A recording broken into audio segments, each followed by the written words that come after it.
Tidak ada rumah tangga tanpa masalah, tapi hanya cinta yang bisa menyambutnya. Amin. Coba yang semua cerai angkat tangan, coba. Coba yang semua cerai dong. Di sini ada yang semua cerai. Ada.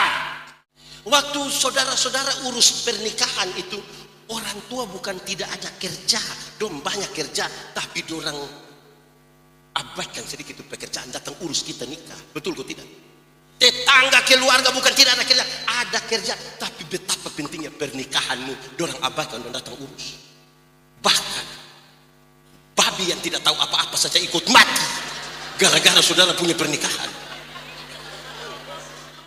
Pernahkah oleh karena persoalan dalam rumah tanggamu yang kau katakan, Tuhan engkau di mana? Untuk apa rumah ada?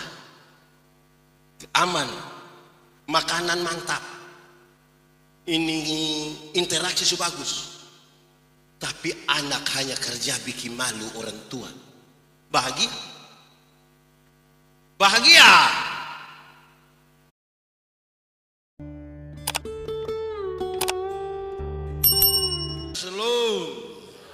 Selamat sore.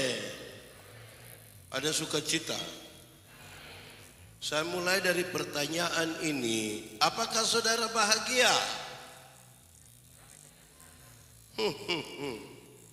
Apa saudara bahagia? Bahagia itu karena kita cantik sekali, ganteng sekali, rumah besar sekali, ada mobil berapa dengan seluruh kekayaan, bahagia. Hanya orang dengan hal-hal itu juga belum bahagia. Belum bahagia.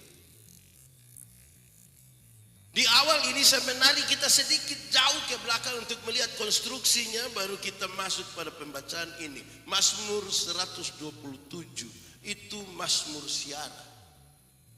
Orang Israel suka naik gunung, suka bersiara 1 tahun 3 kali, dan itu keharusan. Mereka pergi dengan hati yang penuh dengan sukacita, meluap-luap, tapi sambil merenungkan dalam diam, apakah mereka bahagia? Lalu yang direnungkan itu beberapa. 1, rumah. Bagi mereka, rumah bukan sekadar rumah. Rumah itu komitmen. Dan rumah adalah campur tangan antara Tuhan dan manusia. Saya masuk ada rumah, mulai hilang suara tuh. Ada rumah, siapa pun makan dari jeripaya tangan sendiri itu bahagia. Artinya kalau anak-anak hanya harap warisan pasti belum bahagia.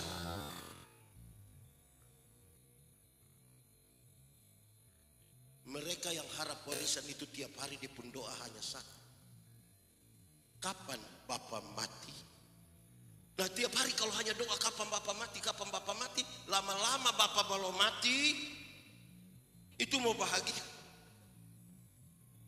Bangsa Israel dalam hidup mereka bahkan 430 tahun jadi jajahan di Mesir dan 40 tahun perjalanan ke Kanaan. Mereka hanya tinggal dari tenda ke tenda. Bahkan tempat beribadah kepada Tuhan itu hanya dari tenda.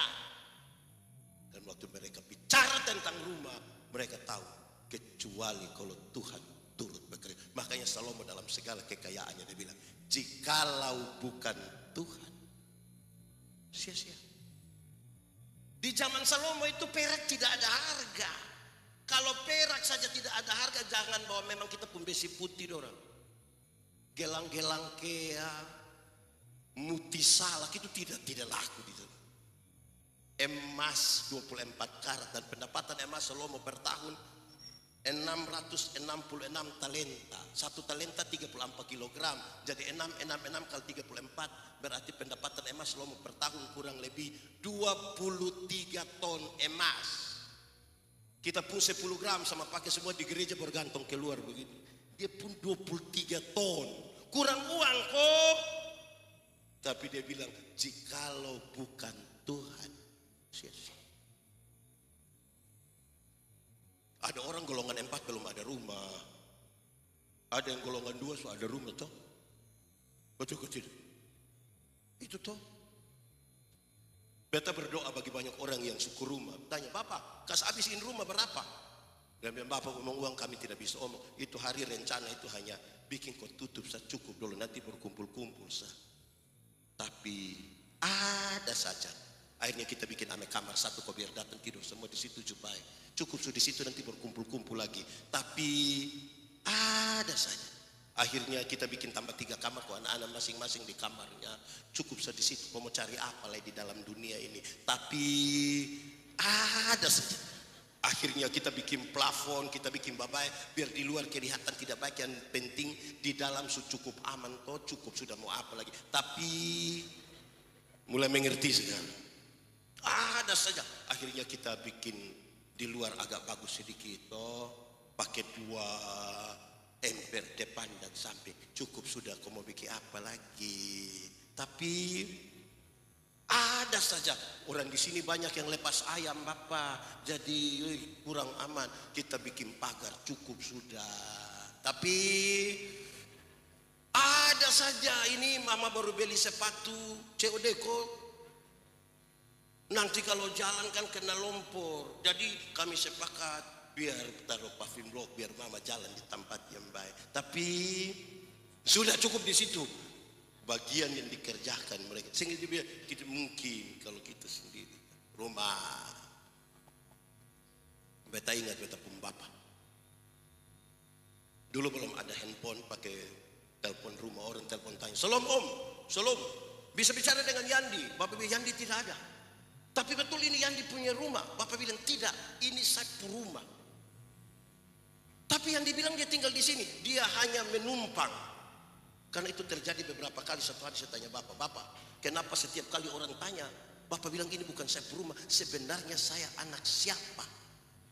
Terus Bapak bilang, hei dengar baik-baik, kamu saudara laki-laki 3 orang. Kalau anak pertama pikawin 1 perempuan, mau datang di ini rumah karena dia kira dia rumah. Anak nomor 2 pikawin lagi 1 nona, mau datang di ini rumah kan dia rasa dia rumah. Engkau juga menikah dan mau datang 1 lagi di sini karena engkau rasa engkau rumah. Maka kita tinggal tunggu kapan kamu 3 baku bunuh gara-gara ini rumah. Padahal ini rumah saya rumah. Kayak betul juga. Saya lahir besar di Soe. Soe itu dulu dingin sekali itu. Makanya orang Soe bikin dapur kecil 1 di belakang rumah supaya masak jagung dan kasih hangat air. Saya pulang dari Kupang Papa sementara kerja dapur itu dapur miring sekali. Terus saya bilang begini, Bapak, kenapa tidak kasih lurus sedikit? Kenapa di pun jendela tidak sini, pintu tidak di sini? Bapak bilang, engkau yang omong hebat-hebat itu rumah di mana? Ini biar miring-miring begini, tolong pakai di engkau rumah sendiri. Ini saya rumah. Engkau punya usulan baik itu nanti pakai di rumah sendiri ya. Baru saya mengerti, memang kita harus ada rumah sendiri. Jadi yang masih tinggal di mantu dong, ingat belum terlalu bahagia. Kedua, dia bilang begini, keamanan. Sia-sialah kamu jaga tengah malam itu tentara-tentara. Kalau tanpa itu, untuk apa ada rumah tapi tidak aman? Mau bahagia? Rumah kalau ada tapi tidak aman tidak mungkin bahagia. Saudara pergi mana-mana, aduh pikir, aduh nanti, aduh mama pun bunga nanti, mama pun ternak. Ya rata-rata orang di sini rumah so aman semua. Tapi saya mau bicara tentang hal yang di dalam, yaitu apakah setiap yang tinggal di dalam rumah itu mampu memberi rasa aman satu terhadap yang lain? Suami-suami bisa kasih rasa aman di istri. Di sini tidak ada yang suami.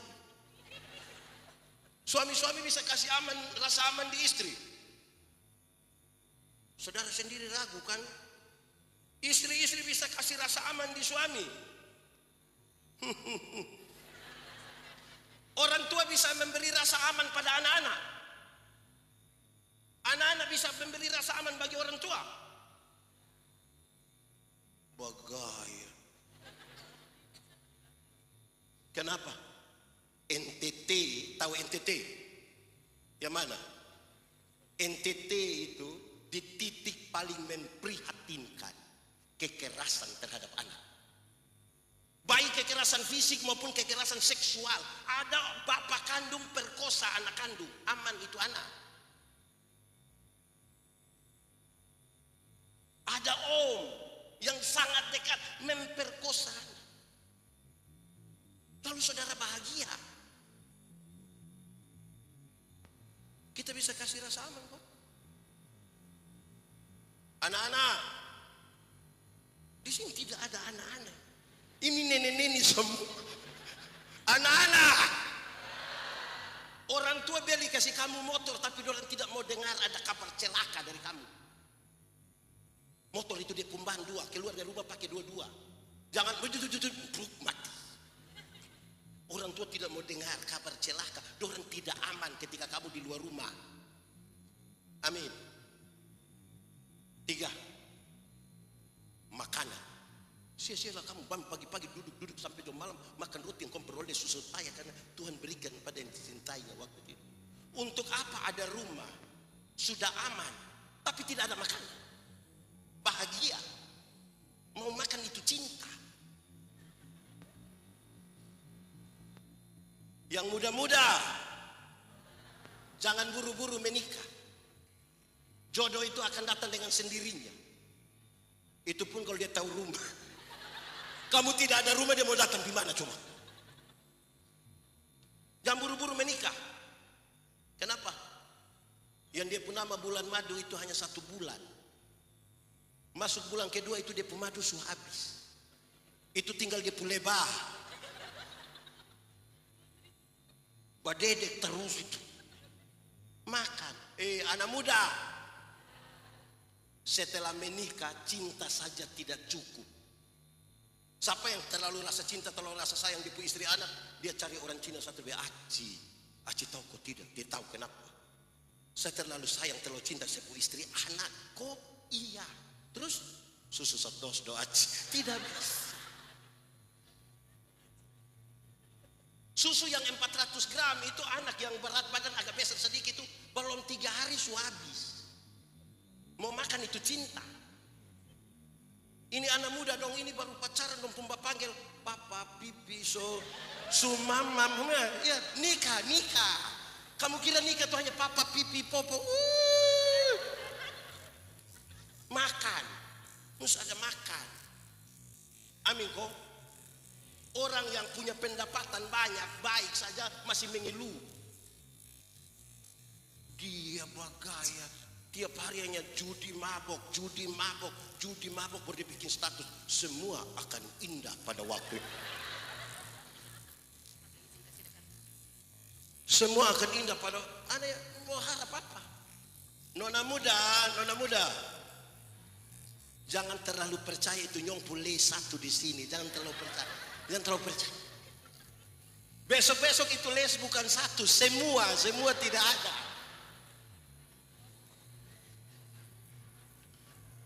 Jangan terlalu bagaya. Makan. Untuk apa ada rumah, su aman, tidak ada makanan. Mau ke mana? Ini anak muda dong sekarang pacaran saya dong siap memang anak punama. Gabung dong 2 punama jadi beta Yandi, istri Antonetta, maka pasti anak nama Yanto.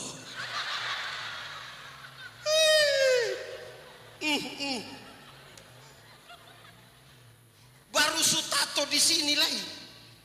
Tato habis itu nikah, itu nona nikah di orang lain. Mau bahagia. Keempat, orang. Keempat apa? Orang. Anak lelaki adalah milik pusaka dan buah kandungan adalah satu. Orang dulu kalau ibu-ibu tidak mengandung itu dianggap kena kutuk toh. Saya tidak bicara konteks itu, saya mau bicara soal itu. Untuk apa rumah ada? Untuk apa su aman? Makanan ada, tapi tidak ada orang dalam rumah. Usul siapa makan? Kita berpisah 20 tahun, 30 tahun sekolah. Waktu kita ketemu, kita tidak tanya, ini babi su berapa? Kita tanya apa? Ada. rumah su bagus, aman, makanan ada, tidak ada orang dalam rumah. Interaksi kita dalam rumah mati. Ada pegang HP semua? Kan kita sama-sama tahu, HP mendekatkan yang jauh dan menjauhkan yang dekat. Tidak pernah ngomong dengan istri anak, masing-masing duduk sama-sama. Sendiri dengan HP, asik sendiri. Lama-lama gila. Lalu saudara bilang, saudara bahagia. Ada yang rumah bagus, tapi tutup terus dari pagi sampai malam. Pendeta pitanya bilang, siapa rumah? Dong biasa keluar pagi sampai 2:30 pagi. Jadi yang tinggal di dalam, hantu.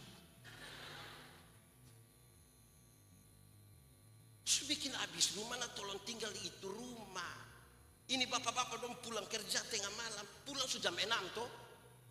Mandi sedikit baru kasih tahu istri bilang, beta pi kawan dong di sebelah dong. Kenapa tidak kawin dengan kawan?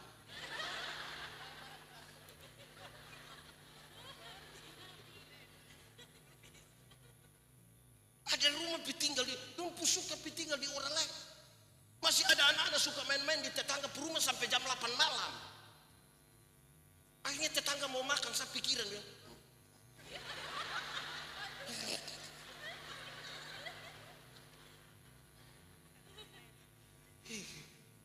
ke apa kau angju? Untuk apa? Rumah su bagus, su aman, makanan ada, bapak mama tidak pernah bohong. Bakalai terus. Saya mau tanya, ibu-ibu, kalau di sini ada ibu-ibu yang biasa kena pukul dari suami. Oh, ibu-ibu yang pukul kembali. Ibu-ibu dong kalau dapat pukul dari suami itu bahagia kok. Siapa yang bangun dan bangun langsung bilang, papa ini hari balom tolong dong.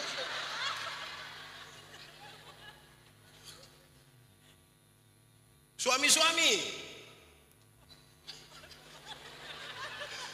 Om Aldi ini tegas sekali. Suami-suami, kalau tiap hari dapat maki dari istri senang. Siapa yang bangun cari dia istri bilang, mama, kata berkait hari ini loh. Interaksi. Menara Babel gagal dikerjakan bukan karena kurang uang, bukan karena kurang tenaga kerja, bukan karena kurang material. Terputusnya komunikasi di antara mereka. Coba periksa kita mau komunikasi suami istri. Coba. Ini istri marah bukan omong. Marah. Yang lapar. Nah makan. Lalu saudara tadi bilang bahagia. Bagaya. Mengalah itu baik kok tidak? Yakin? Betul.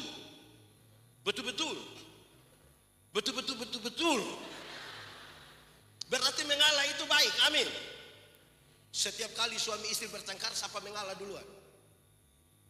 Papa atau mama? Papa atau mama? Mama atau bapak? Bapak atau mama? Dua-dua sama-sama tahu mengalah itu baik. Tapi waktu bertengkar dua-dua tidak mau mengalah. Malam bapak tidur di kebun dengan ular. Kalau terpaksa tidur sama-sama, bapak hadap kanan, mama hadap. Bohong kok tidak? Oh, tahu juga. Bangun pagi bapak tetap bikin kopi tapi tidak piantar. Mama bikin kopi tapi tidak piantar. Mama panggil anak kecil baru bilang, lo piantar kes papa ya. Bapak terima kopi di ruang tamu, bapak bilang, mama yang suruh kok. Ini anak terima pulang dari ruang tamu, dia pun mama panggil kok tanya, bapak bilang apa? Untung ini anak tidak bilang, kamu tuh gila kah?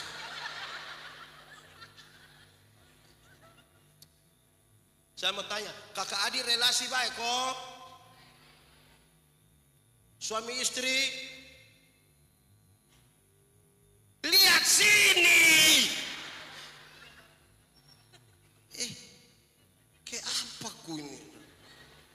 kakak adik baik, suami istri, ipar-ipar, mama mantu.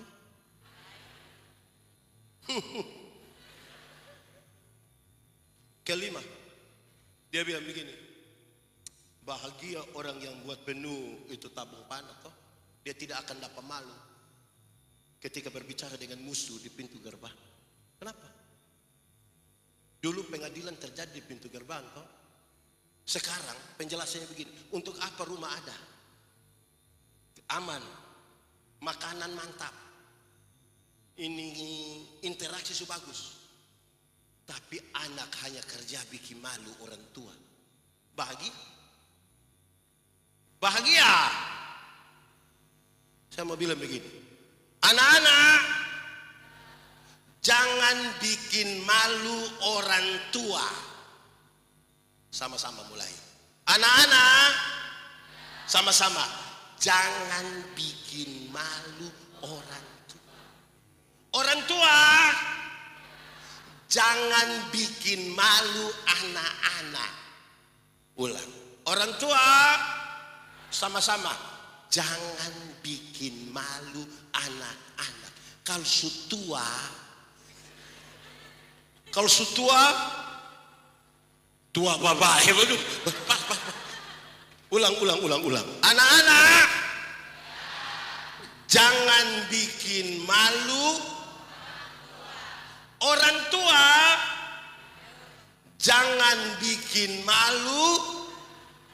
Kalau sutua na tua babae. Ini anak bawa dia pukawan sekolah di rumah, tiba-tiba ada yang mabuk. Tidak pakai baju lagi, perut buncit lagi. Dia pun teman so takut. Takut. Tidak apa-apa. Tidak apa-apa karena mana? Bepum bapak. Tua-tua babai. Amin kok. Itu baru kita refleksi awal. Pengantar. Khotbah belum mulai. Kita pun tema baca sama-sama. 1, 2, 3. Di rumah yang tidak cinta. Di rumah yang tidak sempurna. Betul. Rumah tangga yang baik itu yang karena mana? Yang dia tahu bahwa semua dalam rumah tidak sempurna, tapi penuh hati yang memaafkan. Kalau ada yang baik diakui, kalau ada yang tidak baik dia tidak mencaci maki. Tidak sempurna kan? Tidak sempurna. Cinta menjaga pintu. Cinta itu bukan karena kedekatan. Banyak orang dekat bertahun-tahun tapi bisa cerai juga. Cinta bukan karena kedekatan. Cinta adalah anak dari kecocokan jiwa. Untuk apa dekat tapi tidak cocok? Dia ini mau cekik ke semua. Cinta itu anak dari kecocokan jiwa. Mau bangun cinta, bangunlah kecocokan. Kecocokan itu kata dasarnya cocok. Tapi hati-hati. Cocok itu kalau disebutkan dengan cara ucap yang beda, dia arti bisa beda. Kalau saya coba ucap dengan cara beda terus saudara coba tangkap maksudnya. Kalau saya bilang cocok, saudara tahu artinya? Apa itu? Pas, klop, mantap, besti. Kalau saya bilang apa? Cocok. Tapi kalau saya bilang begini, cocok. Bapak tukang tipu, mama tukang tipu. Yang dengar bilang apa? Cocok. Tiap hari dong ketemu tuh hanya bakal suara tinggi. Tetangga yang dengar bilang apa? Cocok. Mama tukang bamaki, anak tukang bamaki, bapak tukang bamaki. Yang dengar bilang apa? Cocok. Ketiga, cocok ini paling bagus diucapkan oleh orang Alor. Di sini ada orang Alor. Mantap. Orang Alor itu kalau dia mau sebut cocok, dia kaki satu di muka dia begini, sedikit begini baru dia tanya, cocok. Dia mau tanya untuk kita investigasi, cocok. Baik. Lalu kita membaca Lukas. Wih, orang marturia ini gereja rajin-rajin semua. Tepuk tangan dulu. Gereja lain itu kalau mau belajar bergereja harus datang di marturia. Tepuk tangan lagi. Sampai-sampai kurang tempat duduk. Lama-lama kita sudah duduk di ini tengah. Ini tiap minggu ada begini. Begini. Es itu. Oke, lanjut. Lalu kita baca Lukas pasal berapa? Ayat berapa? Sampai berapa? Itu Bapak punya berapa anak? Anak pertama disebut? Anak kedua disebut? Itu anak bungsu pun salah di mana sebenarnya? Wow. Itu anak bungsu punya salah itu di mana? Itu anak bungsu punya salah itu hanya sepotong. Dia tidak peduli dengan dia punya bapak. Dia hanya peduli dengan harta. Bapak mau ada kok tidak, mama mau ada kok tidak, yang penting kasih saya hak. Anak-anak, kasihan kalau kamu jadikan orang tua tuh hanya sebagai donatur untuk kamu punya kebutuhan. Itu rumah tidak bahagia.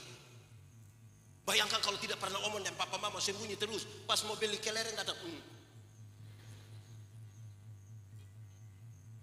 Itu anak bungsu sifat itu. Di sini ada yang anak bungsu. Tapi dia tidak begitu toh. Oh begitu juga. Itu anak. Dia tidak perlu dia pun bapak mama. Dia lebih perlu bapak mama pun harta. Anak-anak, kalau kamu hanya butuh bapak mama pun harta, kamu tidak akan pernah urus bapak mama. Nanti bapak mama susah sakit, baru tiba-tiba dia sampai dia bilang, bapak sertifikat. Bayangkan kalau ada anak tanya orang tua begitu, mama dong bahagia. Dari kecil-kecil ajar dorang, jangan cari orang tua hanya untuk dapat harta. Ini orang tua dong suka main gila tuh. Anak datang langsung, terus suami istri, kelupung keluarga dong. Jangan begitu. Anak pertama itu anak apa dia punya nama? Anak sulung punya dosa di mana sebenarnya? Dia punya kesalahan di mana itu anak sulung itu? Karena dia pikir, yang dia pikir itu yang bapak pikir. Padahal bapak itu tidak pikir begitu. Dia saja yang suka pikir begitu atau begini. Baik. Untuk dua persoalan ini saya mau ingin sampaikan kepada saudara begini. Satu, saudara tahu tapi betul mulai. Ada kebiasaan di desa-desa jangan itu. Ada kebiasaan di desa-desa di Afrika. Kalau ada anak sudah pantas disebut pemuda, sudah boleh disebut pemuda, maka orang kampung akan bawa dia ke dalam hutan, kasih tinggal 1 malam. Kalau besok pagi itu pemuda bisa keluar dengan selamat, baru dia boleh disebut pemuda. Jadi yang mau disebut pemuda mesti dikasih tinggal 1 malam di hutan.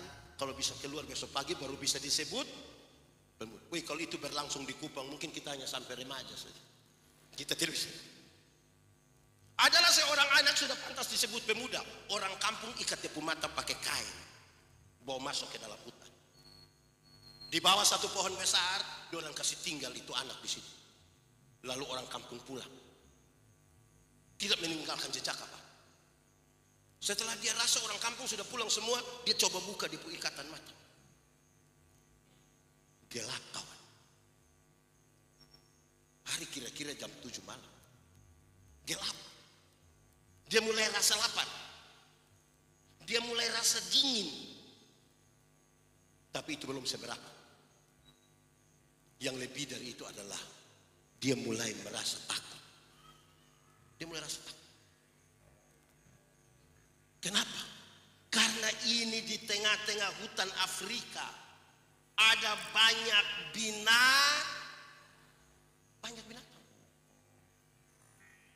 Pasti ada nyamuk. Hutan besar begitu tidak ada nyamuk. Ada kok tidak? Lalat, kecoak, cicak, ular, serigala, buaya, harimau, ada. Dia takut. Dia harap-harap cemas. Kapan matahari pagi muncul supaya dia bisa keluar. Tapi dia tidak yakin juga. Siapa tahu pas matahari pagi keluar, dia mau senang mau keluar begini, tiba-tiba singa bilang, wah, dia juras. Dia duduk diam tidak bisa tidur. Hari kira-kira jam 4 subuh, dia rasa ada sesuatu jalan menuju dia. Injak ini daun kering, mendekat kepada dia, makin dekat. Dia mau coba lihat, tapi ini barang makin dekat, sampai sudah terlalu dekat. Dia tidak tahan lagi karena takut tuh ini barang sudah sampai dekat. Dia langsung balik. Pas dia balik begini, ternyata kalau tegang lah sudah.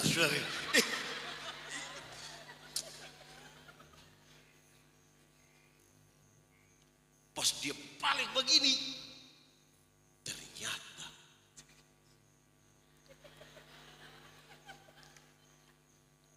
pas dia balik begini, ternyata cukup itu ternyata cukup. Pas dia balik begini, masih ternyata. Sudah, stop. Pas dia balik begini, ternyata juga. Dia balik begini, ternyata dia pembapa berdiri di belakang. Pegang tombak, pegang parang. Dia cukup kaget, dia berteriak, "Papa!" Dia pembapa bilang, "Iya." Tidak mungkin dia berteriak, "Papa!" Terus dia pembapa bilang, "Omong deng." Tidak mungkin. Itu situasi yang tidak pas. Itu situasi yang serius. "Papa!" "Iya nak." Dia bertanya, "Sejak kapan papa ada di sini?" Dia pembapa bilang begini, "Anak, bahkan sebelum orang kampung membawamu ke sini, papa sudah ada di sini." Ini anak menangis. Dia peluk dia pembapa. Dia bilang, "Bapak, kenapa bapak mau lakukan itu untuk saya? Saya juga bukan anak yang baik. Saya tidak ikut bapak punya perintah. Saya nakal. Tapi kenapa bapak mau lakukan itu?" Dia pembapa peluk kuat, dia kuat, menangis, elus-elus di kepala. Baru dia bilang begini, "Anak, bapak mana di dunia yang mau menyerahkan ibu anak pada kematian?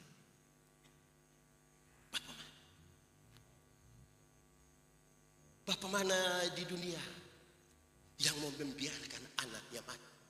Kalau harus mati, bukan engkau yang mati, bapak mati."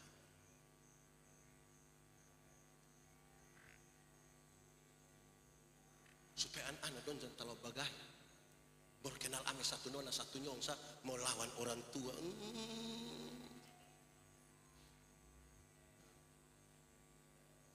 Itu anak bungsu. Tapi yang kedua, ada satu keluarga di Amerika. Mereka punya 2 anak. Mereka punya 1 anak. Woi!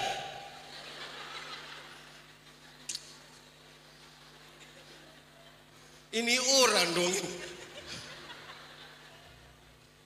Siapa pemperbuatan? Oke. Sudah diam-diam sudah. Ada satu keluarga di Amerika. Dan punya 1 anak. Umur 6 tahun. Berapa tahun? 6 kalau pakai bahasa Indonesia? 6. Umur 6 tahun.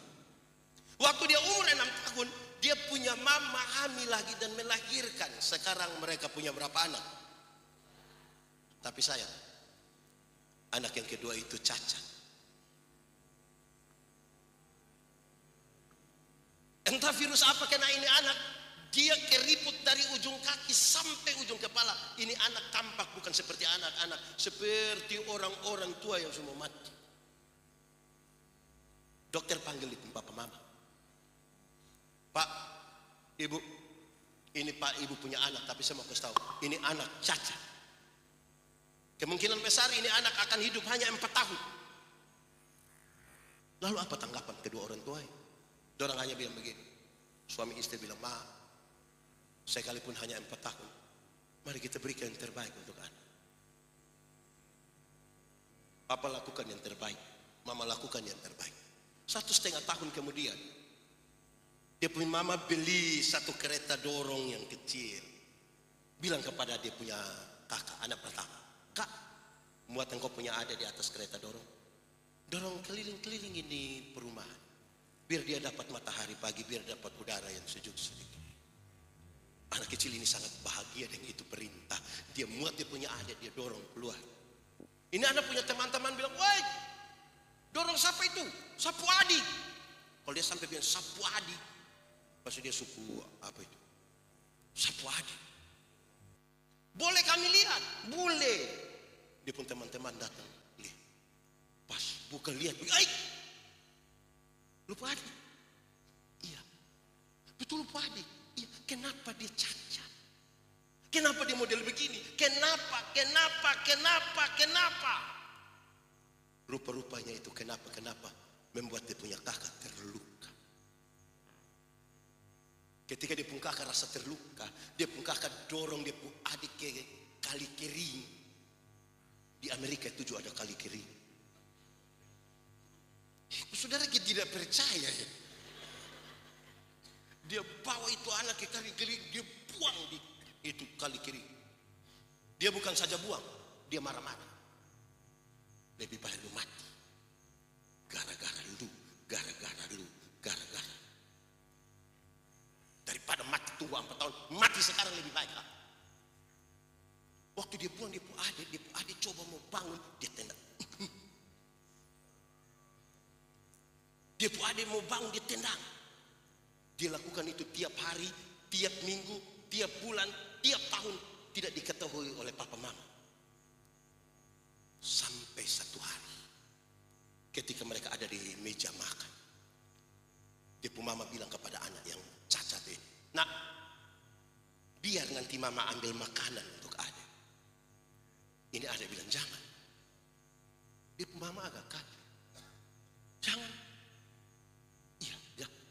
Waktu dia bilang jangan, ini anak coba berdiri. Bukan saja berdiri, tapi dia coba jalan.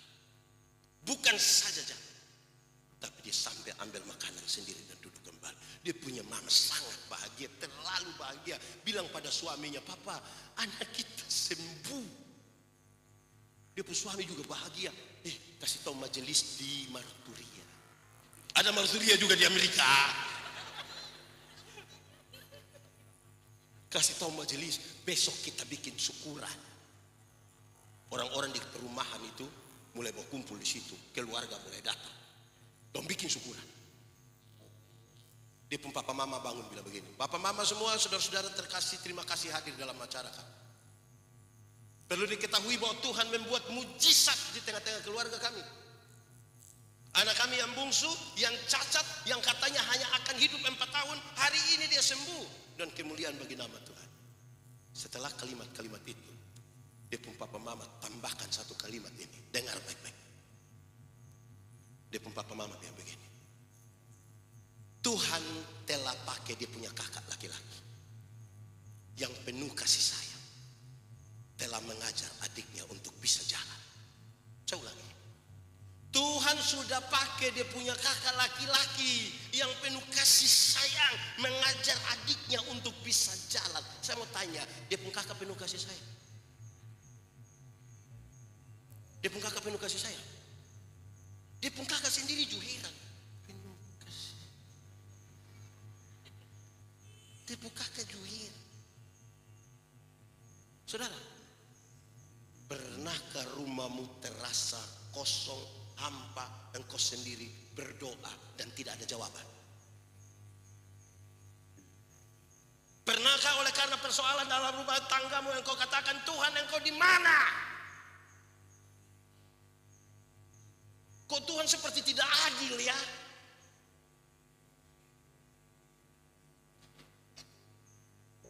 Itu orang di sana tidak pernah berdoa tapi hidup kok enak sekali. Tuhan di mana? Dia hidup bagus sekali, enak, tidak pernah berdoa, tidak pernah pergi gereja. Tapi tiap hari dia ganti-ganti oto. Grab. Tuhan di mana? Saya mau bilang di dalam nama Tuhan Yesus, saya mau kasih tahu saudara, Tuhan ada dekat-dekat denganmu. Pak Pendeta, kalau Tuhan ada dekat, Tuhan di mana? Dia lagi dekat. Lalu apa yang dikerjakan? Dia sementara melatihmu untuk bisa berjalan. Nanti saya jelaskan maksud. Tapi ini pasti itu lagu yang bilang, seperti burung nasa melatih. Saudara tidak tahu ini lagu? Tidak tahu ini lagu? Nah kenapa suruh saya solo? Seperti burung nasa melatih anaknya untuk bisa apa? Sesekali dia lepas, tapi tidak akan pernah membiarkan. Tidak ada rumah tangga tanpa masalah, tapi hanya cinta yang bisa menyambutnya. Amin. Coba yang semua cerai angkat tangan, coba. Coba yang semua cerai dong. Di sini ada yang semua cerai. Ada. Jemaat. Waktu saudara-saudara urus pernikahan itu, orang tua bukan tidak ada kerja, dong banyak kerja, tapi dorang abaikan sedikit pekerjaan, datang urus kita nikah. Betul kok tidak? Tetangga keluarga bukan tidak ada kerja, ada kerja, tapi betapa pentingnya pernikahanmu, dorang abaikan, dorang datang urus. Bahkan babi yang tidak tahu apa-apa saja ikut mati gara-gara saudara punya pernikahan.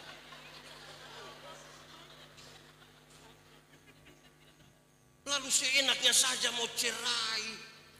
Kasihan kan itu keluarga babi.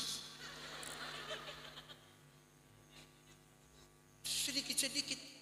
Kalau sudah menikah, satu kata yang tidak boleh ada lagi dalam kita pemulut itu kata cerai. Sedikit cerai. Jangan cerai ibu. Itu baik-baik. Amin dong. Baik. Sekarang kita mengerucut. Tapi panjang juga, tidak pendek. Cinta. Saya mau kasih tahu saudara. Ini minta maaf karena dua orang yang di sini. Om Pendeta hanya tanya, dua orang saling mencintai. Semua yang menikah, semua yang punya pasangan, suami atau istri, sama-sama mencintai. Tapi pertanyaan berikut ini penting. Kenapa dasar dari rumah tanggamu bukan dua-dua punya rasa cinta? Kenapa Alkitab tidak mengatakan karena kamu dua saling mencintai, lantas itu menjadi dasar dari cinta keluarga? Kenapa bukan? Alkitab bilang dasar dari rumah tangga Kristen itu adalah kasih Kristus. Sama-sama 1, 2, 3 kasih. Kasih tau kawan di sebelah itu yang semua cerai itu 1, 2, 3 kasih Kristus. Kenapa kasih Kristus? Satu, kasih Kristus itu menerima. Sama-sama 1, 2, 3 kasih Kristus itu menerima. Saya kasih nikah banyak pasang nikah. Saya tanya, suka dia apa? Dia hati pak. Hati saja, kaki tidak. Dia bilang kaki juga pak. Saudara, saya tanya lagi, suka dia punya apa? Dia pun tubuh juga pak. Dari mana? Ujung kaki sampai ujung kepala. Betul? Saya bilang kalau engkau suka dia dari ujung kaki sampai ujung kepala, ingat di dalam dia pun perut itu ada tai. Atau siapa di antara kita yang lolos, yang bebas? Sekalipun di luar kinclong tetap. Ini bicara tentang apa? Penerimaan.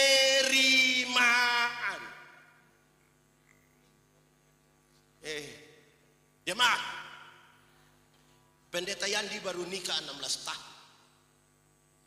Bagdaan pasti sudah lebih lama. Ada yang 20, ada 30, ada 40, betul. Nikah dulu itu kan pun nikah beda dengan anak-anak sekarang pun nikah. Beda nah.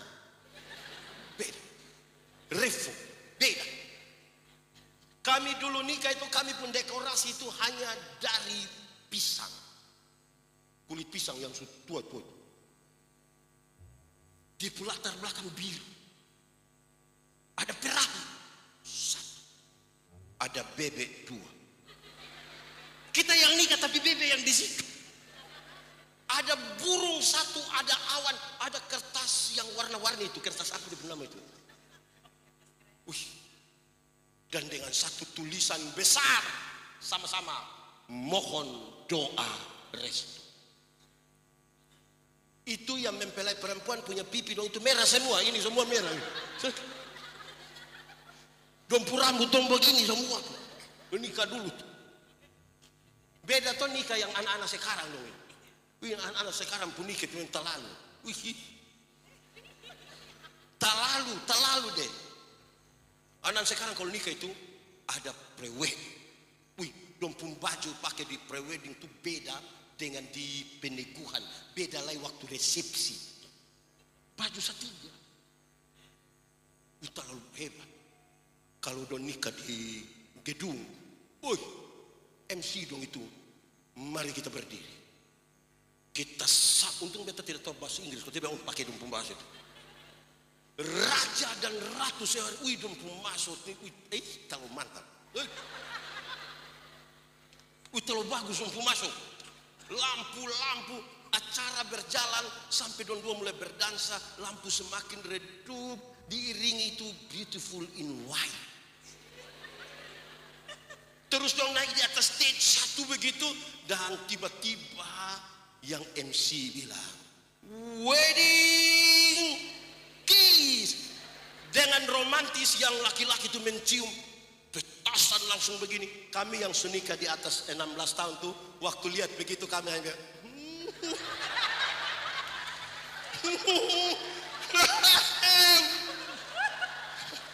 hari pertama.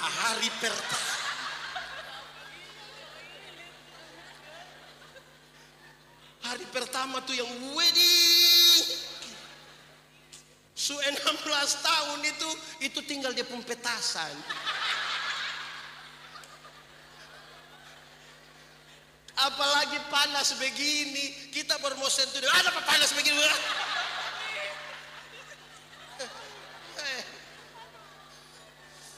Apalagi yang sekarang ini kan suka pakai tanggal cantik nah. 10. Kamu kira rumah tangga seindah itu tanggal cantik? Tanpa penerimaan tidak bisa. Sehingga seorang suami tidak boleh mengatakan kepada istrinya, saya baru tahu lu itu selesai.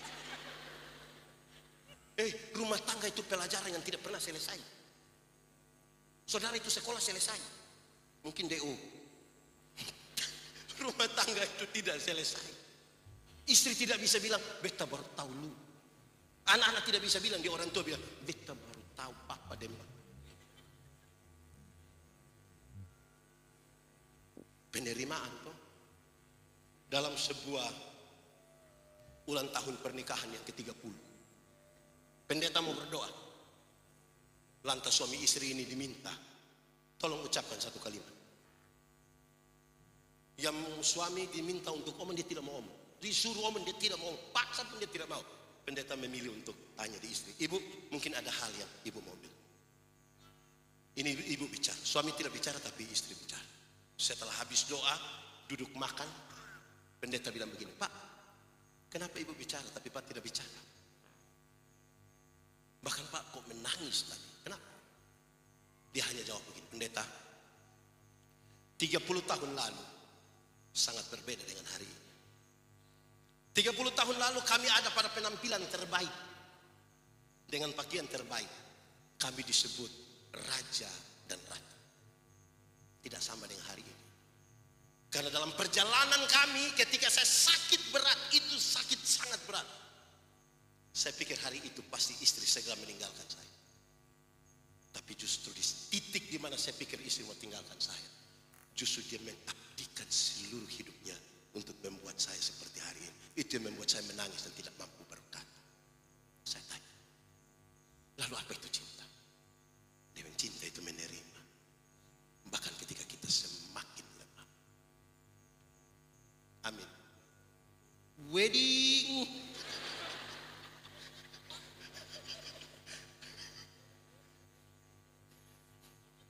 Cinta itu menerima. Menerima. Dulu masih SMA. Kuliah, ya sudah sama saja. SMA. Ibu-ibu. Tidak ada ibu-ibu. Ibu-ibu.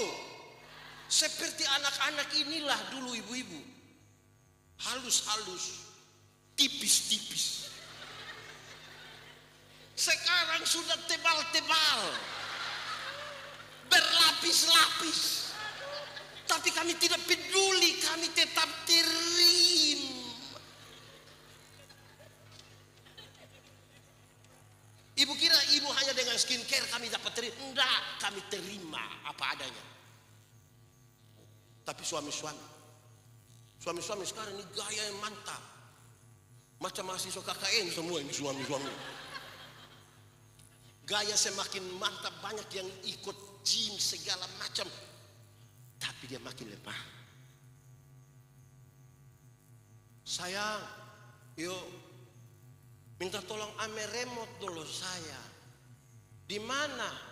Ini setengah meter. Masih mau terima dia?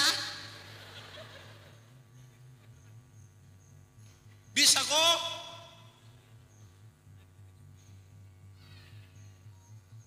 Menerima. Saya berkhotbah tentang unsur dari buah roh. Saya bilang begini, salah satu unsur dari buah roh adalah kelemah lembutan. Sama-sama.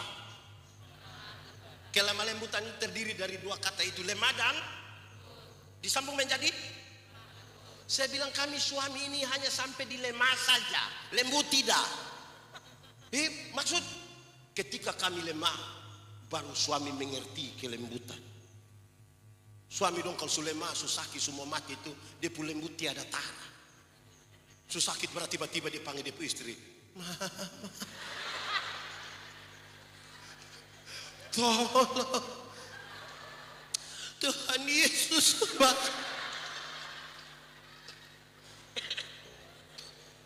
Itu kalau ada lemah Bapak.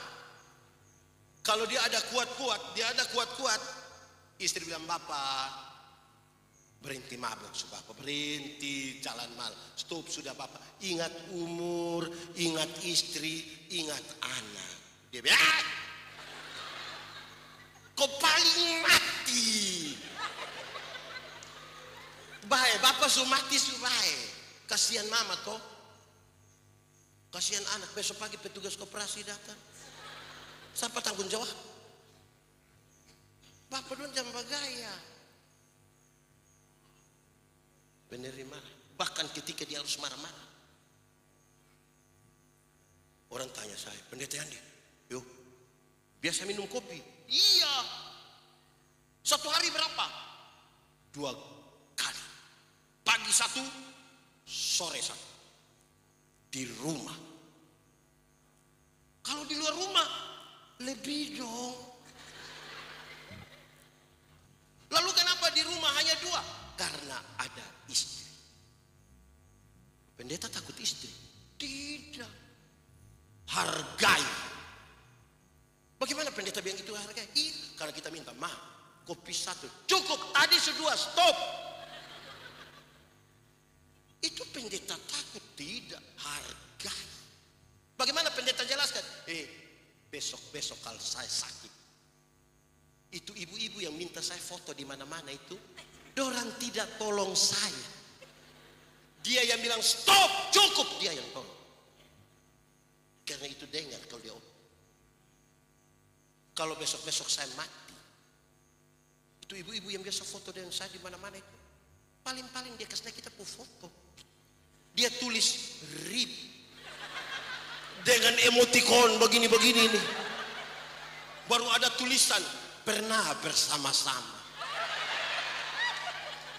Sama tanya, lalu yang lanjut kredit itu ibu udah mau tanggung.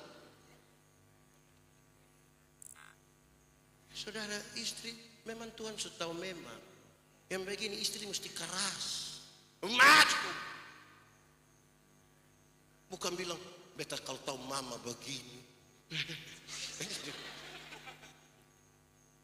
Kedua, kasih Kristus,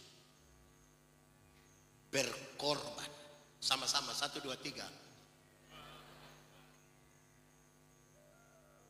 Masa rumah yang ada cinta tidak ada pengorbanan? Anak-anak, orang tua kasih besar kamu.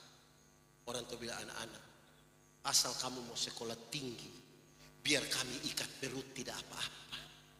Orang tua sampai omong ikat perut itu bukan berarti dong mau pakai stake, tapi dorang berhutang demi anak-anak. Amin. Anak-anak, kamu ada handphone, Android, pulsa data ada, utang. Anak-anak, ada yang di kampus, di gereja bawa motor sendiri, ada utang. Atau orang di Jemaros ini beli motor ke semua. Dorang mau anak-anak itu baik sekalipun dong berkorban. Amin kok. Orang tua berkorban bagi kita, tapi kita mau sedikit berkorban. Orang tua kasih waktu full bagi kita, tapi ketika orang tua ada sakit, anak bisa jaga di pun bapak barang 1 hari 2 hari sudah kalai. Bapak dan mama tidak ada orang lain, tidak ada, hanya beta sudah.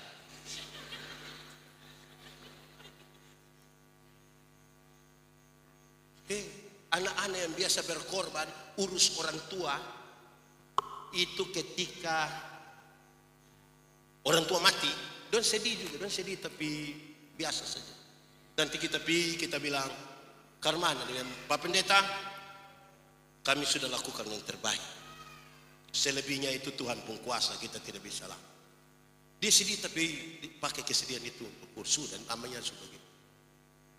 Tapi yang tidak pernah urus itu dia pun sedih ngeri.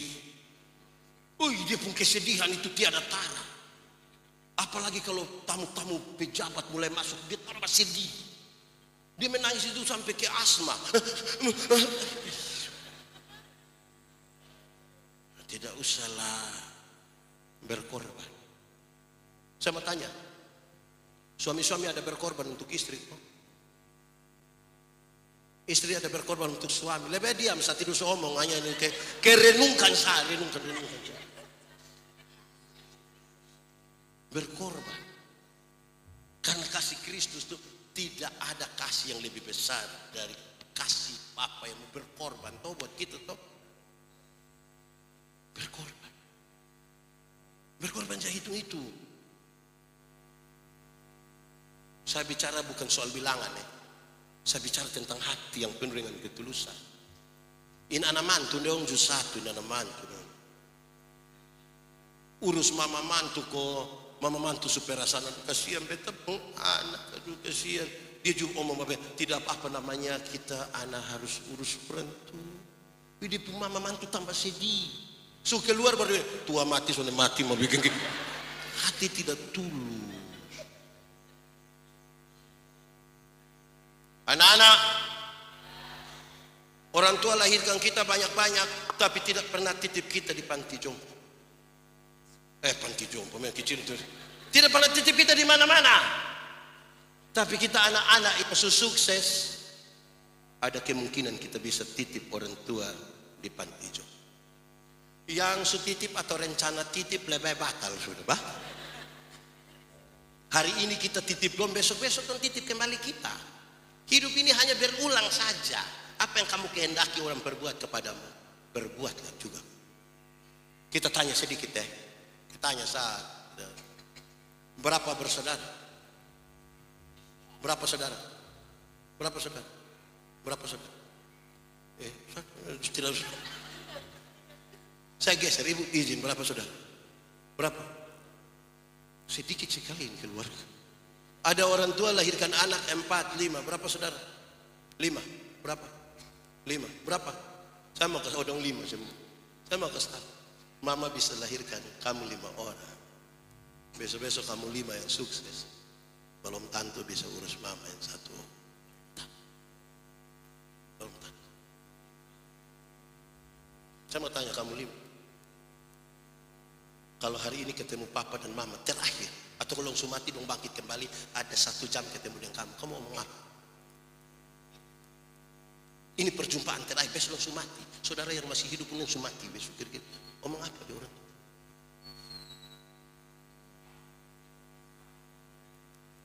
Kita menyanyi. Ini lagu dunia tapi izin kita menyanyi di gereja. Kasih ibu ke tak teringat sepanjang masa, hanya memberi tak harap bagai sang surya menyinari. Kalau dia ada duduk dekat mama atau bapak pegang bapak mama pun tangan baru menyanyi. Kasih ibu kepada beta. Mau sampai kapan?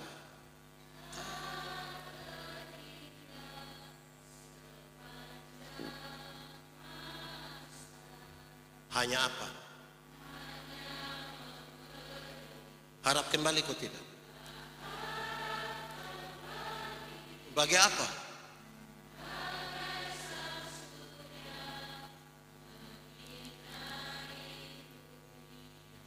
Coba kita menyanyi ulang ini lagu sambil bayangkan mama mantu pemuka.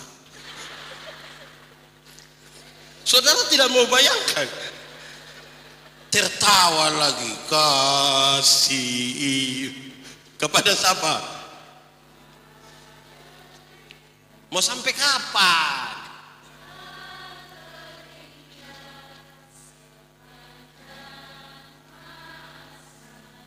Hanya apa? Ada minta kembali.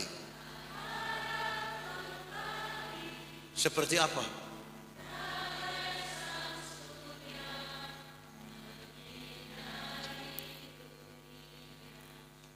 Begini baru sengaja sedih-sedih. Padahal online lama-lama tidak pernah telepon orang tua sedikit. Bagai pengorbanan. Makanya kalau kamu tidak ikut orang tua pun mau tuh, kadang-kadang orang tua bilang nanti bosong ada anak berbosong rasa. Kita supir pun HP itu ini motor tuh utang. Tapi belum kasih nih. 3. Pertama tadi apa?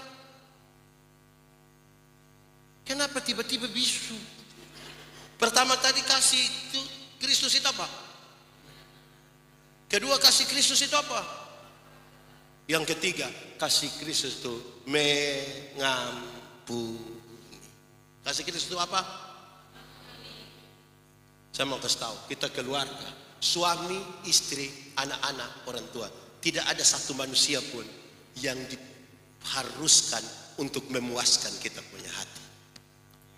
Makin banyak orang yang kita temui, makin banyak orang yang kita tidak suka.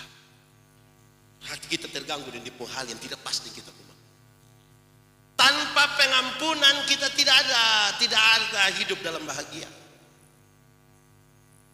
Mengampuni bukan melupakan masalah. Makin sakit hati, makin tidak bisa untuk melupakan. Pengampunan adalah membebaskan diri, menyambut dia punya kesalahan, menyambut dia punya orang, sambil siap besok dia bikin kesalahan baru. Berapa kali harus mengampuni? 7 kali 70 kali, bukan 490 kalinya, tapi mengampunilah terus menerus, karena tiap-tiap hari engkau akan berjumpa dengan hal-hal yang tidak memuaskan hati. Bahkan dari istri, bahkan dari suami, bahkan dari orang tua, bahkan dari anak-anak. Tuhan Yesus ajar kita berdoa, ampunilah kami akan kesalahan kami, sama seperti kami mengampuni orang yang bersalah kepada kami. Kalau kita kasih turun saja sedikit ya kalimat yang begini, ampunilah Yandi seimbang dengan Yandi mengampuni dia. Kalau Yandi mengampuni dia 2 kali, Yandi dapat hak untuk diampuni 2 kali. Kalau Yandi tidak mengampuninya, Yandi harus bilang, Tuhan jangan ampuni saya karena saya belum mengampuni dia. Saudara, pengampunan itu satu paket dengan pendamaian. Saudara tidak boleh menyebut pengampunan tanpa pendamaian. Pengampunan itu satu paket dengan pendamaian. Ada orang mau mengampuni tapi tidak mau berdamai. Ada yang mau berdamai tapi tidak mau mengampuni. Yang mau mengampuni tapi tidak mau berdamai, dia suka ucap begini, untuk marah saya tidak marah, untuk marah saya tidak marah. Mau marah bikin. Dia mau datang just silakan, tapi untuk saya mau pergi di dia maaf. Pernah dengar itu kalimat? Atau sendiri omong? Kedua, yang mau berdamai tapi tidak mau mengampuni. Itu biasa terjadi di anak kecil loh. Anak kecil ini kalau main kelereng, tiba-tiba dong bertengkar. Dia pun bapak datang, damai. Kita ini kalau damai kan jabat tangan toh. Itu dia bicara jabat tangan. Cium. Ini engkau saudara ini. Besok-besok engkau susah bukan kelereng yang bantu, saudara yang bantu. Ayo cium. Wah itu dia cium. Terus dong mulai foto, muat di Facebook. Terus ada yang japri. Weh, katong lihat sudah meo. Terus dia bilang, siapa bilang?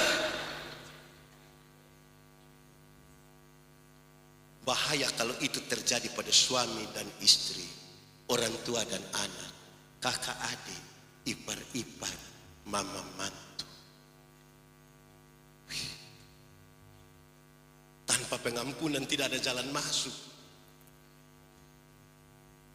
Mengampuni. Kasih.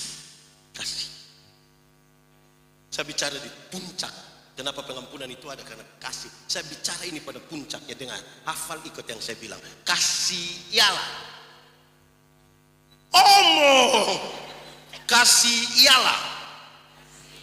Kebaikan. Tidak terpatahkan oleh apapun. Tidak akan berubah menjadi kebencian. Ulang. Kasih ialah. Kebaikan. Tidak terpatahkan oleh apapun. Tidak akan berubah menjadi kebencian. Rujukannya bilang begini. Karena begitu besar kasih Allah akan dunia ini. Apakah Tuhan Allah mengasihi dunia? Apakah dunia mengasihi Tuhan Allah? Ketika dunia tidak mengasihi Tuhan Allah, apakah Tuhan berhenti mengasihi dunia? Apakah kemudian Tuhan membenci dunia? Saudara lihat sekarang. Kasih tidak terpatahkan. Sama-sama 1, 2, 3. Kasih kawan di sebelah 1, 2, 3. Kasih tidak terpatahkan. Supaya jangan ada orang bilang begini, Pak, saya terlalu hargai Pak, tapi setelah saya tahu Pak sifat asli begini, maaf saja. Itu bukan kasih.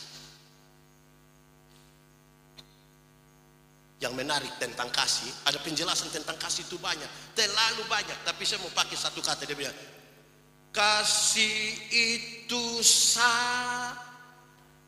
tidak. Kenapa suara kiri? Kasih itu sabar. Saudara jengkel saya toh. Saudara lebih sakit hati. Saudara dengar. Kasih itu sabar. Alkitab bicara tentang sabar. Dia tidak bicara tentang menunggu waktu habis. Sabar berkaitan dengan 2 hal. Berapa hal? 1. sabar terhadap situasi. Sama-sama, 1, 2, 3. Ada situasi tertentu dalam keluarga yang kita tidak suka. Tapi firman Tuhan bilang apa? Sabar. Ada situasi dalam jemaat yang kita tidak suka. Rasa-rasanya lebih baik potong keluar sudah. Tapi firman Tuhan bilang apa? Sabar. Ada sakit penderitaan. Kita sudah alami bertahun-tahun. Kanker ini bukan tambah baik, tambah rusak kita pun tubuh. Kadang-kadang kita bilang Tuhan lebih baik ambil sudah. Firman Tuhan bilang apa? Sabar. Ada penatua diaken pengajar yang sudah tidak mau melayani. Coba habis 2027 kok kita stop sudah. Firman Tuhan bilang sabar. Ada satu pendeta kepala botak khotbah sudah terlalu lama kita sudah malas mau dengar. Tapi firman Tuhan bilang sabar.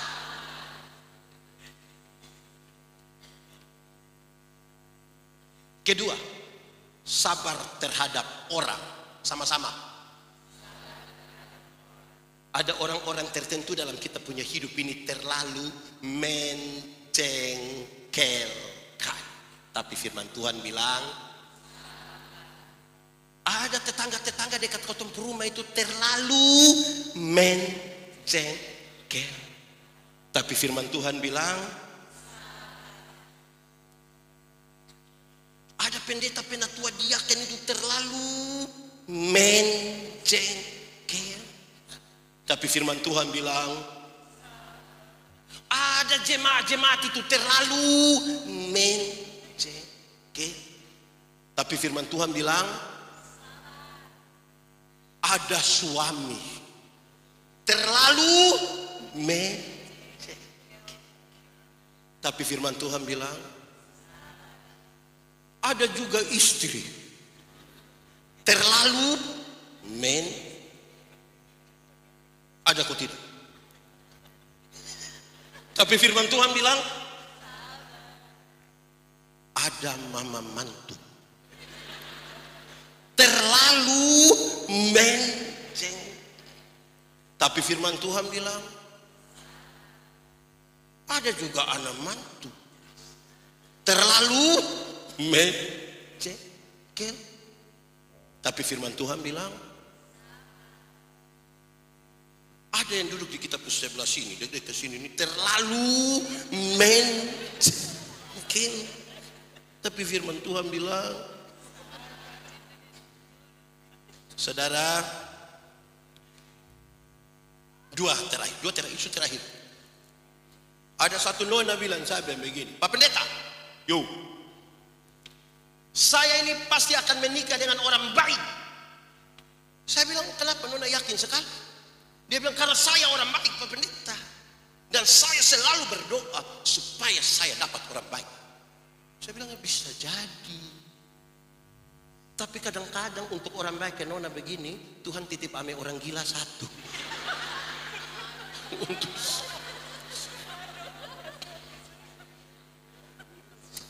Kenapa?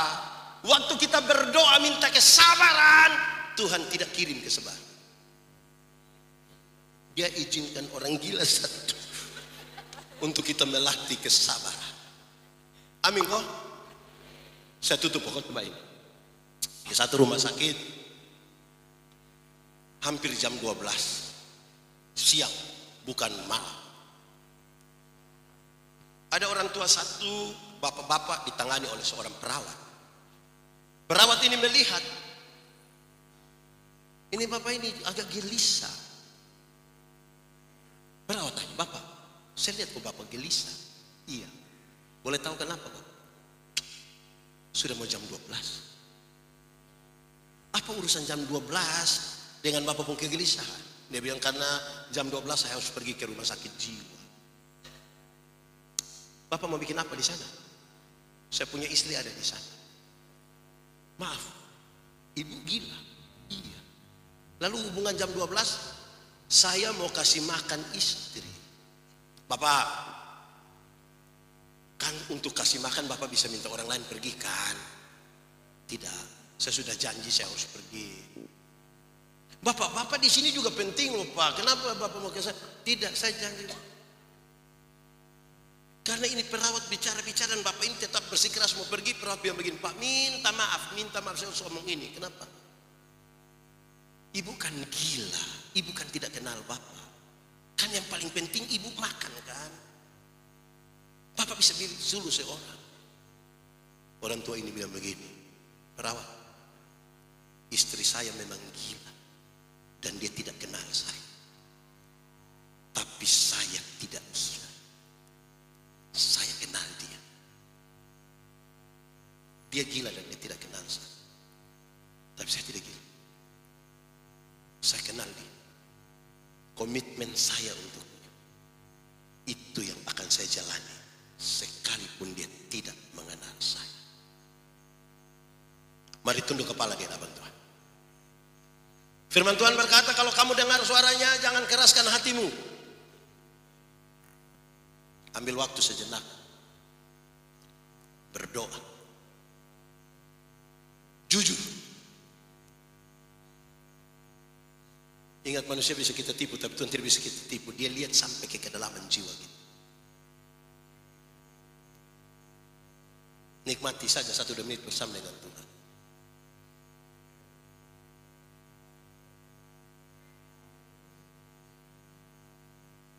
Ini soal kita pribadi dengan Tuhan. Ambil waktu teduh ini, berdoa bagi suami, bagi istri, anak-anak, keluarga, atau apapun yang kita sementara dulu. Tuhan terima kasih.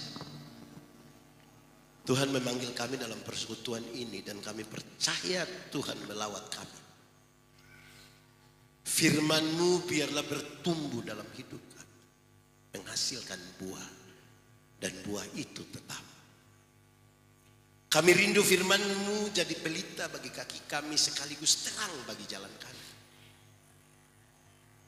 Paling tidak untuk keluarga kami. Kami berdoa suami kami Tuhan berkati. Istri Tuhan berkati. Anak-anak Tuhan berkati. Orang tua Tuhan berkati. Ipar-ipar. Mertua. Semua saudara Tuhan berkati. Jauhkanlah keluarga kami dari perpecahan. Jauhkanlah keluarga kami dari hal-hal yang penuh dengan penipuan. Jauhkanlah keluarga kami dari semua hal yang tidak berkenan kepadamu. Tolonglah kami. Kami berdoa bagi setiap orang yang merasa keluarganya tidak baik-baik saja. Yang diambang perceraian. Di tengah keributan soal tanah dan lain-lain. Orang tua yang tidak mampu lagi bicara pada anak-anaknya yang semakin dewasa hari ini. Pergaulan anak-anak yang buruk. Tuhan tolonglah kami. Firman-Mu mengajarkan kami tentang penerimaan dan kesalahan berpikir. Tapi Engkau yang penuh kasih menyambut kembali dalam sukacita seperti yang mati dan hidup kembali. Biarlah kami tetap pada jalan itu. Berkatilah semua jemaat di Jemaros, kerja, sekolah, pasangan hidup, hari tua, sakit dan penderitaan. Tolonglah mereka. Laki-laki atau perempuan, anak-anak atau orang dewasa, Tuhan menolong mereka. Bahkan yang datang dengan pergumulan pribadi, dengarkanlah. Berikanlah kepada kami iman supaya kami terus percaya pada Tuhan sekalipun dalam situasi hidup yang tidak menguntungkan. Tuhan, kami berdoa bagi gereja-Mu di sini, Jemaros. Berkati para presbiter, pimpinan kategorial fungsional, dan semua orang yang memberi diri melayani di sini. Diberkatilah mereka dalam nama Tuhan. Dalam kekurangan dan keterbatasan mereka, disitulah biarlah kemuliaan dan kesempurnaan Allah dinyatakan. Kami berdoa bagi semua program, Tuhan memberkati supaya biar berjalan karena campur tangan. Kami berdoa bagi bangsa dan negara kami, biar bangsa ini memuliakan Allah. pemerintah, wakil rakyat, penegak hukum, dan semua orang yang memberi diri melayani masyarakat, diberkatilah mereka. Jauhkanlah perpecahan dari bangsa ini.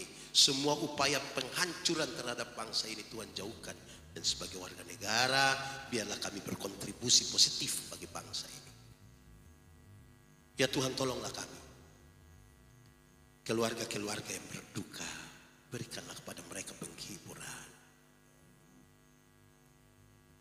Keluarga-keluarga yang sakit, di rumah sakit ataupun di rumah-rumah mereka, berkatilah makan, minum, istirahat, obat penawar, tindakan medik. Kalau orang lain Tuhan tolong, kami percaya semua mereka pun Tuhan tolong. Jangan buat kami berkeluh kesah karena penderitaan mereka. Yang lanjut usia, mungkin fisik mereka makin lemah, tapi biar iman mereka makin kuat di dalam nama Tuhan. Supaya yang lemah dikuatkan, yang ragu-ragu Tuhan berikan iman, yang putus asa Tuhan berikan harapan baru di dalam Tuhan, yang berbeban berat Tuhan berikan kelegaan, yang sakit Tuhan sembuhkan, dan yang berduka cita Tuhan berikan penghiburan sejati. Supaya kalau kami pulang dengan sukacita, bukan karena kami tanpa masalah, tapi karena kami sungguh tahu Tuhan Yesus yang baik tidak akan pernah biarkan kami berjalan sendiri. Semua yang datang hari ini di sini, baik yang melayani maupun semua jemaat yang ikut, diberkatilah mereka di dalam nama Tuhan. Terpujilah namamu.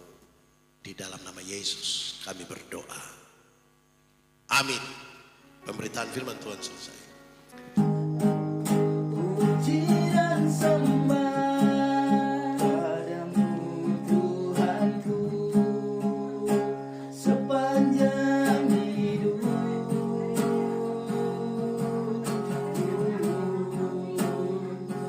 Inilah yang